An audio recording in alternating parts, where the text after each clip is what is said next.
Monsieur le ministre, honorables membres du corps diplomatique qui sont parmi nous, distingués invités, mesdames et messieurs, merci beaucoup d'être parmi nous. Je sais que nous avons aujourd'hui, nous avons aujourd'hui le commissaire adjoint pour l'Afrique du Sud et je suis heureux qu'il soit ici parce que l'Afrique du Sud va être l'hôte de la conférence d'Urban. À la Coupe mondiale, ils ont connu un grand succès. Je n'ai aucun doute que d'être l'hôte de la conférence. Le CRDI. For more than 40 years, IDRC has been a key. Depuis plus de 40 ans, le CRDI a été un souteneur des pays en développement pour promouvoir la croissance et le développement. En travaillant avec les chercheurs dans ces pays, nous soutenons des solutions pratiques à long terme aux défis que pose le développement. Et pour ceux qui sont les décideurs de politique dans ces pays en les présentant avec des options. Notre programmation avance l'innovation et l'agenda de la politique étrangère. Nous créons des ponts entre les pays et pour promouvoir la réputation du Canada. Nouvelles et importantes pour nous qui s'inscrivent dans la famille des grands projets de recherche de plus en plus nombreux qui portent sur l'adaptation au changement climatique. Tous viennent étayer la devise du CRDI, une séance pour l'humanité. Cette devise exprime parfaitement ce dont le Centre est profondément convaincu. Les meilleures solutions prennent appui sur des travaux de recherche de qualité. To begin with, please allow me to introduce our guests this morning. We have présenter nos invités.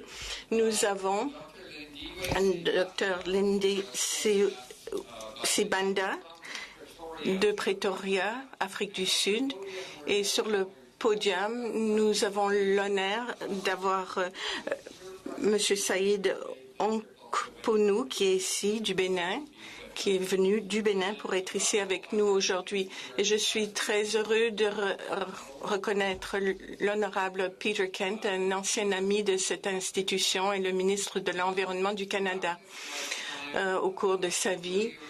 Et dans les médias et dans la politique aujourd'hui, le ministre Kent a été connu comme un Canadien qui a toujours apporté une différence aux Canadiens et à d'autres autour du monde. Il faisait rapport comme journaliste pendant tant d'années. Nous partageons son engagement au CRDI pour répondre aux défis globaux mondiaux, surtout en matière de changement climatique dans le monde en développement. Ministre Kent, c'est à vous la parole.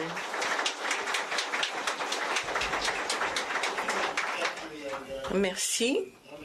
Et c'est formidable d'être ici. Aux membres du corps diplomatique,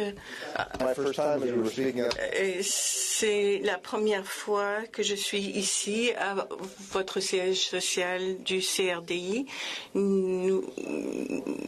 Lorsque j'étais aux affaires étrangères, j'ai beaucoup travaillé avec le centre.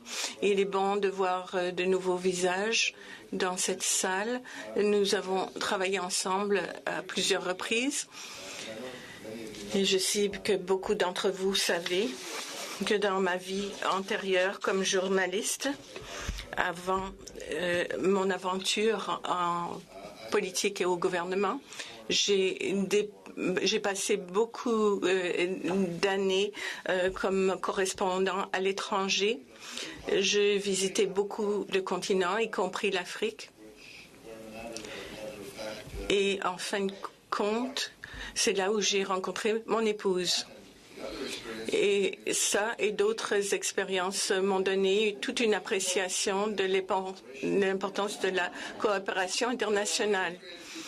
Il y a beaucoup de gens créateurs autour du monde qui ont leurs propres défis et qui trouvent des solutions innovatrices. Des nations comme le Canada et des organisations comme le Centre international de recherche sont en bien bonne posture pour aider cette innovation. Et je félicite le Dr Sibananda et le Dr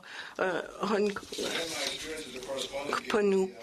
Et j'ai une croyance dans le fait qu'une aide bien ciblée peut faire toute une différence dans la vie des gens. L'argent aide à relever les défis et les problèmes, mais l'aide dont on connaît, qu'offre le CRDI, offre un très bon retour sur l'investissement. Un investissement dans le futur de pays les plus vulnérables aux conséquences du changement climatique. Un investissement dans l'avenir de la communauté mondiale. To be clear, investment is what we're talking about here. Pour être clair, c'est l'investissement dans l'avenir de tous les pays les plus vulnérables sous l'impact du changement climatique et un investissement dans l'avenir de notre communauté globale. Nous célébrons le succès de cette initiative en vertu de l'initiative centrafricaine de recherche sur l'adaptation CARA. Nous avons alloué 10 millions l'an dernier pour supporter le Bénin, le Burkina Faso, le Kenya, l'Afrique du Sud et la Tanzanie. Le travail des centres de recherche appuyés par le CRDI met l'accent sur l'agriculture, les pêches et la sécurité alimentaire. Alors que ce financement accéléré devient disponible, nous allons l'allouer à des initiatives semblables.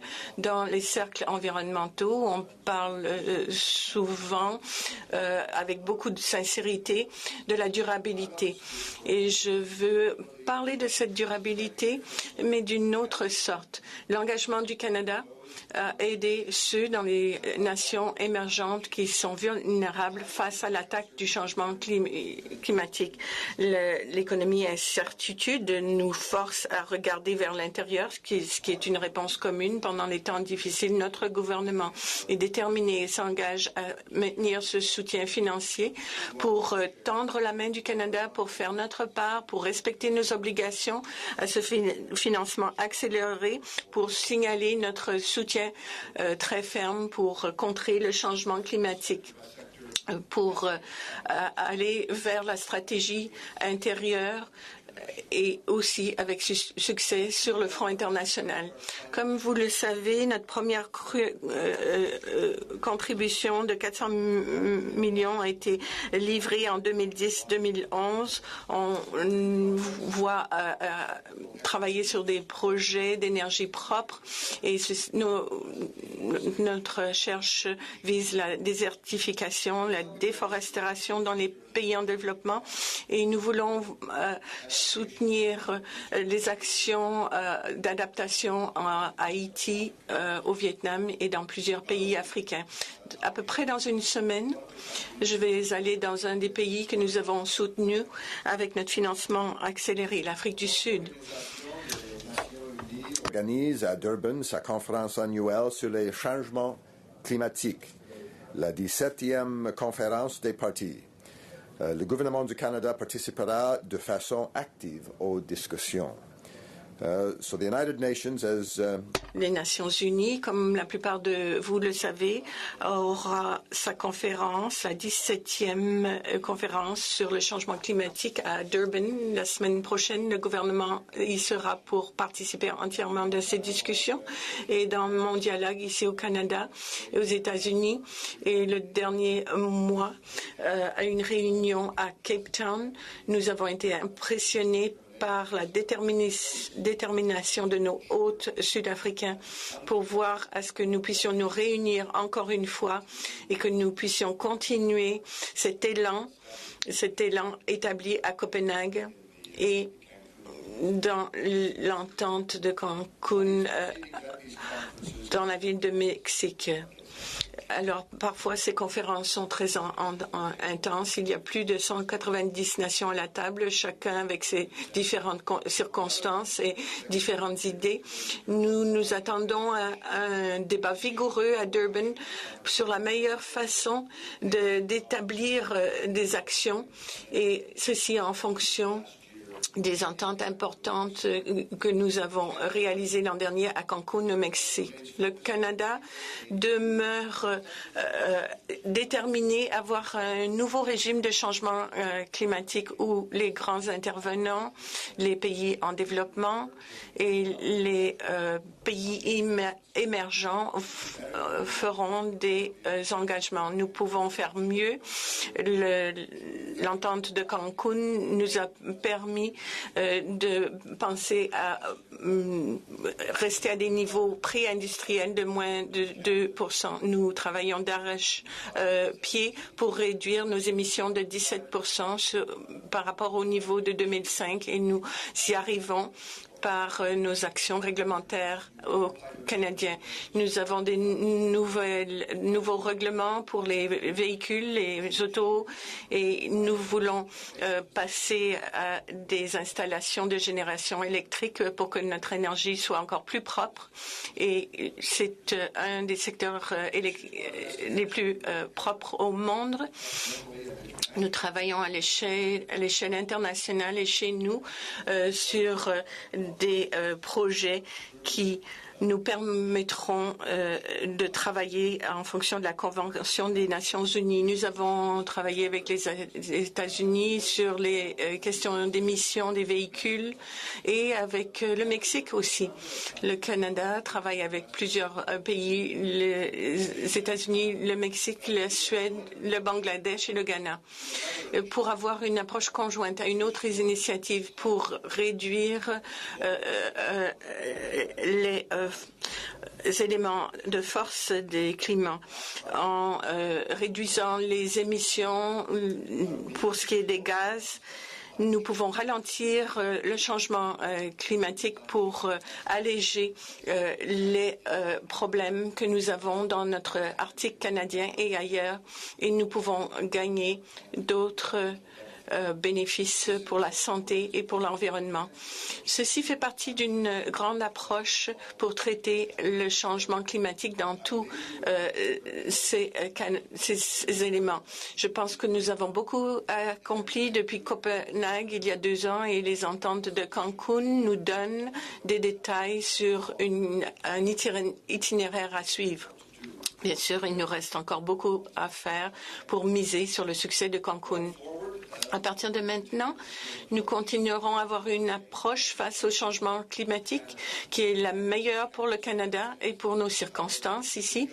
Mais ce gouvernement ne définira pas le succès seulement parce qu'on accomplit pour le Canada ou avec nos voisins immédiats. Nous allons définir le succès dans un contexte réellement global, des engagements par tous et un soutien pour les pays en développement pour qu'ils puissent faire face aux défis.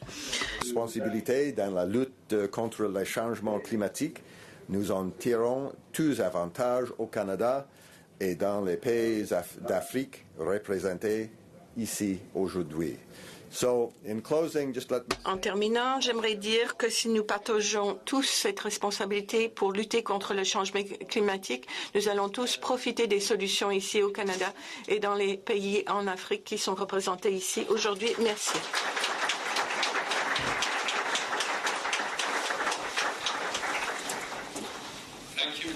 Merci beaucoup, Monsieur le Ministre. Constitueront l'un des plus grands défis à relever au cours des prochaines décennies. Les pays en développement y sont tout particulièrement vulnérables car ils sont en général fortement tributaires du secteur primaire, c'est-à-dire d'activités reliées à l'exploitation des ressources naturelles, comme l'agriculture, les pêches et la foresterie, qui réagissent énormément aux aléas du climat. Ces pays ne seront probablement pas en mesure de bien s'y adapter, principalement en raison de leurs ressources financières et de leurs moyens technologiques limités, et aussi de la faiblesse de leurs institutions dans certains cas. Et ce sont les pauvres qui, selon toute vraisemblance, en subiront les effets les plus néfastes. In Africa alone, the number of hungry people is expected. En Afrique, le nombre de gens qui ont faim, on s'attend à ce que ce chiffre double sans actions efficaces. Le bien-être du continent et de ces peuples est menacé. Le CRDI est bien positionné. En 2006, nous étions un des premiers bailleurs de fonds des institutions de recherche africains qui travaillaient dans ce domaine. Par l'initiative centrafricaine de recherche sur l'adaptation, nous avions le ministère du développement des Royaumes-Unis qui a apporté un soutien financier à ces centres. Et ces centres sont actifs dans 33 pays, donc il s'agit d'un programme très intense.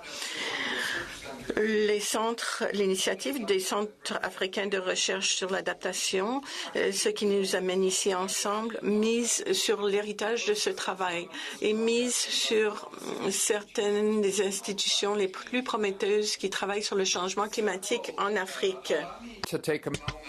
Permettez-moi de prendre un moment de fait pour vous reconnaître le haut-commissaire britannique qui s'occupe beaucoup qui fait partie du groupe sur les questions mondiales. Nous voulons vous dire par votre intermédiaire à quel point nous avons été heureux de collaborer avec le gouvernement britannique, comment nous le remercions d'appuyer financièrement les travaux que nous avons pu accomplir en Afrique. Donc, merci à vos collègues ici à Londres. Eh bien, les centres vont être financés grâce au financement du gouvernement canadien et sont appuyés par le champion Peter Kent. Déjà, ces centres, vous le savez, sont situés au Bénin, en Égypte, au Burkina Faso, au Ghana, au Kenya et en Tanzanie, au cas où vous vous demandiez où elle se trouvait. Pour les 3 prochaines années, chaque centre va se pencher sur les répercussions spécifiques du changement climatique. Les chercheurs de l'Institut international d'ingénierie de l'eau et de l'environnement s'emploieront à accroître la sécurité alimentaire chez les agriculteurs du Sahel. De concert avec les agriculteurs des provinces de Yatenga et de BAM, des chercheurs vont s'inspirer des stratégies d'adaptation locales utilisées en agriculture pour atténuer les répercussions des changements climatiques dans leur région. In the Greater Horn of Africa, dans la Corne d'Afrique, les inondations et la sécheresse déjà minent le régime économique et la prospérité de ces pays. Les recherches menées par Sokoneye, je m'excuse de ma prononciation, à l'Université de l'agronomie en Tanzanie, vont les aider à comprendre les répercussions climatiques sur l'agriculture et sur les ressources d'eau, en eau. D'ici 2014, nous espérons que le gouvernement du Canada, grâce à son financement accéléré pour les centres, aura aidé les établissements en cause. Au terme du CRDI, qui deviendront alors des chefs. Je pense vous avoir donné une idée de ce qui est en cause, mais maintenant j'ai le plaisir de vous imposer la première des 2 dirigeantes de projet et par substitution, c'est le docteur Linwe Sibanda qui est relié à nous par vidéoconférence. Elle est directrice le réseau d'analyse des politiques d'eau et de nourriture fondé à Pretoria, en Amérique du Sud. Elle cherche à relier les chercheurs et les décideurs à Lesotho, à Swaliland, pour donner des avis sur la meilleure façon de faire face au changement climatique dans la région. Bienvenue, Madame Tsibanda, et maintenant je vous cède la parole et merci beaucoup de votre patience. Merci, Monsieur le Président Malone. Et bonjour tout le monde, bonjour à tous les participants. Nous sommes enchantés de participer, de vous faire savoir ce que nous allons faire dans le cadre de ce programme. Nous estimons que les programmes d'adaptation qui ont été mis au point par la plupart des pays africains devraient éclairer les décideurs et effectivement pour que les politiques gouvernementales puissent améliorer la productivité. Si l'on tient compte des plans d'adaptation qui ont été formulés par la plupart des pays d'Afrique, nous savons qu'il faut accroître ces activités en adaptant des politiques appropriées. Grâce à ces technologies appropriées, nous pourrons d'ici 2030-2050, nous aurons des récoltes qui éloigneront tout danger. Nous devons entreprendre ce processus scientifique, analyse des récoltes, modelage, et tenir compte aussi des moyens de subsistance, afin que nous puissions vraiment éclairer les décideurs. Ces centres d'excellence, un centre d'existence à Cape Town, qui va nous donner, nous espérons, les bonnes recettes pour les années 2020 et 2050.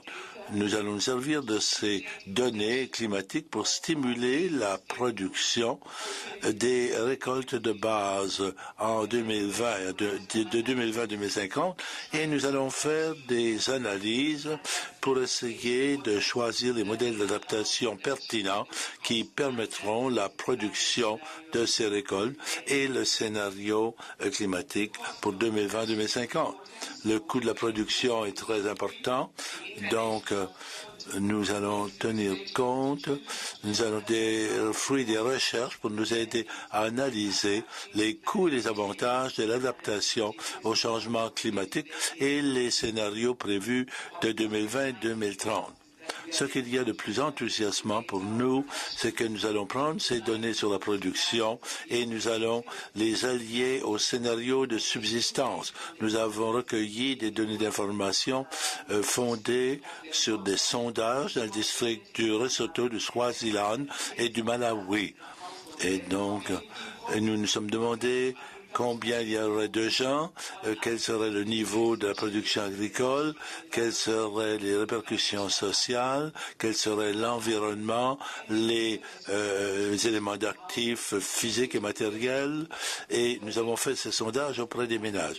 Nous allons donc maintenant comparer ces données au modèle de productivité et nous voulons pouvoir donner à la population des preuves, des données probables.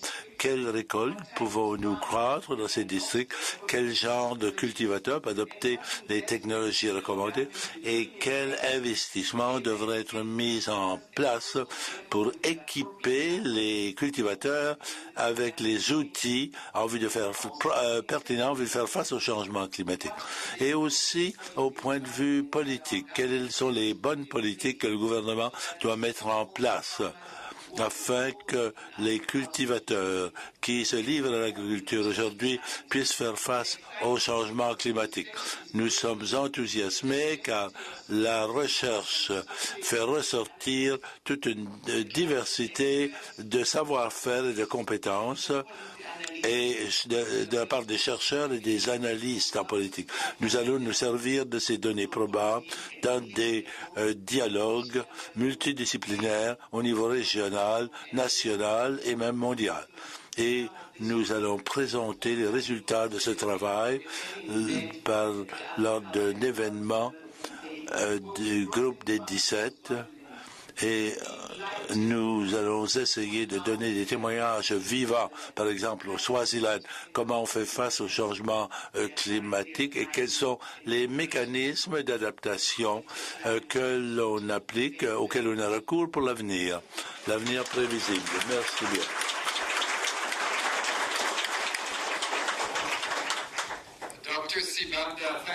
Docteur Sibanda, merci beaucoup. Vous avez eu l'attention de tous les participants de la pièce ici. Ça a été magnifique d'avoir un résumé aussi clair et net, nous montrant comment les activités vont être réalisées, comment ces ressources vont être utiles et pratiques. Donc, bonjour pour nous pour l'instant, mais merci beaucoup d'avoir été avec nous. Présenter Monsieur Saïd Onkponou, qui est le directeur exécutif de l'ONG Initiative pour un développement intégré durable.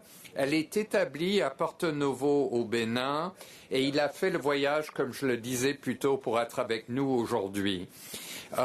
Son travail s'inscrit dans le prolongement du programme précédent du CRDI avec le soutien du gouvernement britannique. C'est donc déjà un partenaire privilégié à nous et le microphone est à vous maintenant, Monsieur Onkponou. Merci.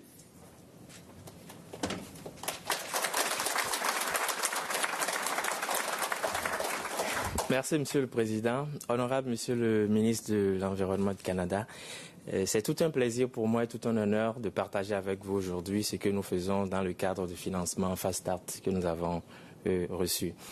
En fait, pour commencer, je puis vous dire qu'aujourd'hui, au Bénin, les changements climatiques sont une réalité.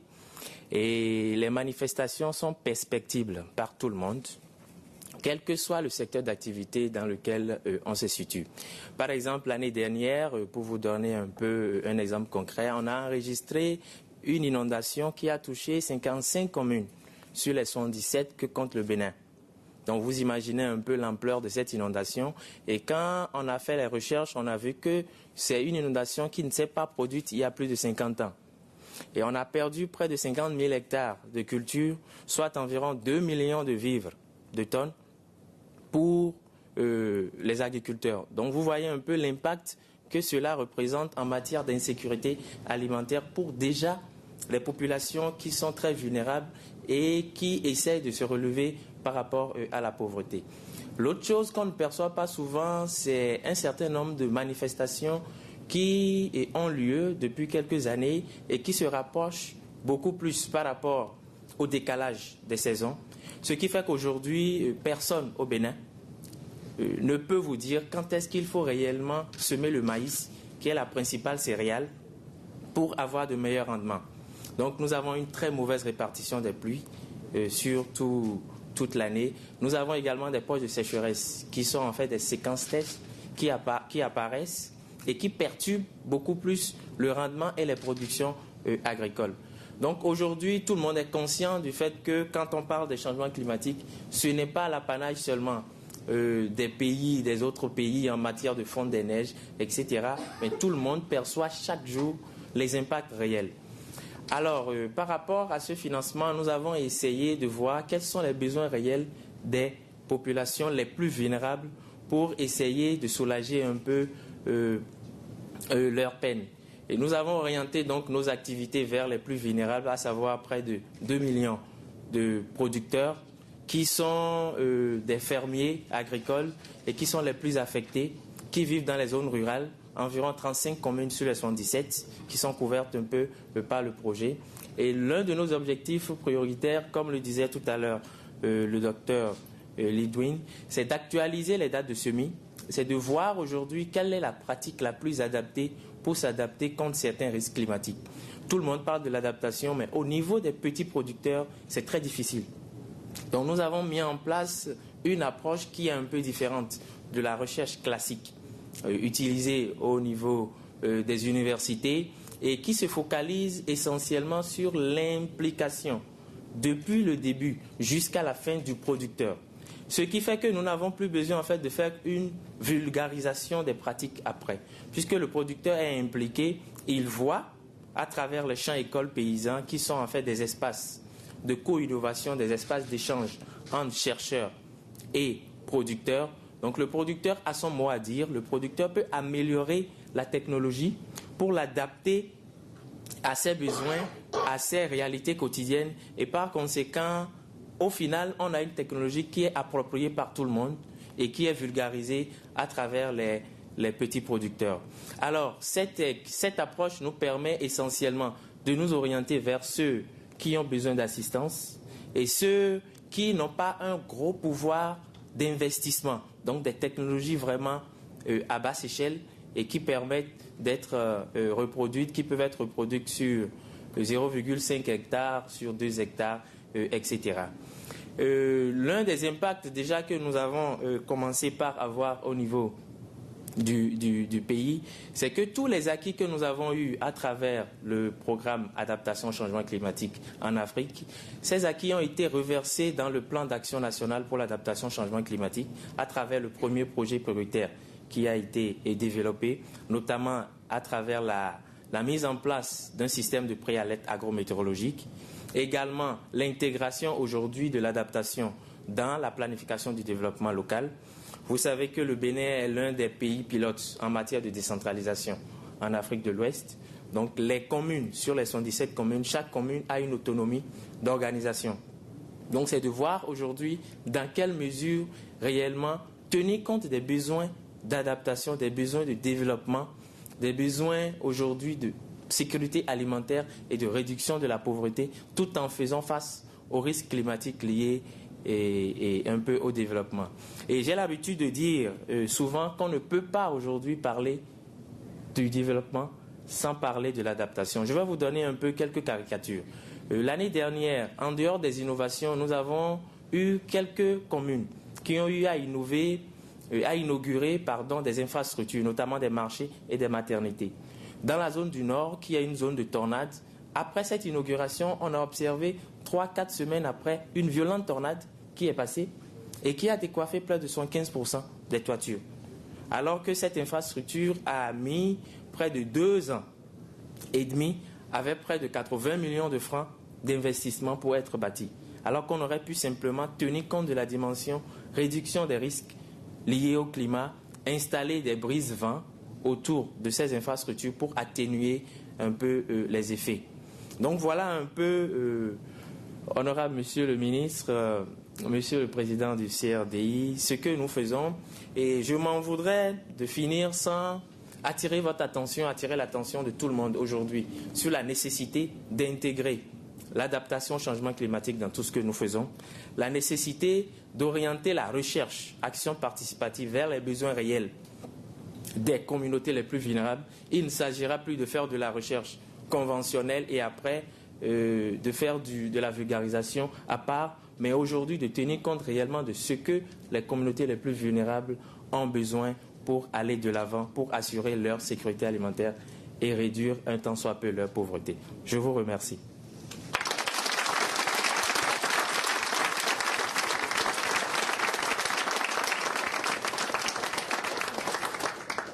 Donc voilà, nous aimons faire les choses rapidement au CRDI. Donc merci à tous d'être venus nous rejoindre aujourd'hui. Le ministre restera quelques minutes parmi nous. Thank you very much for coming today. The minister is going to... Beaucoup d'être venu aujourd'hui.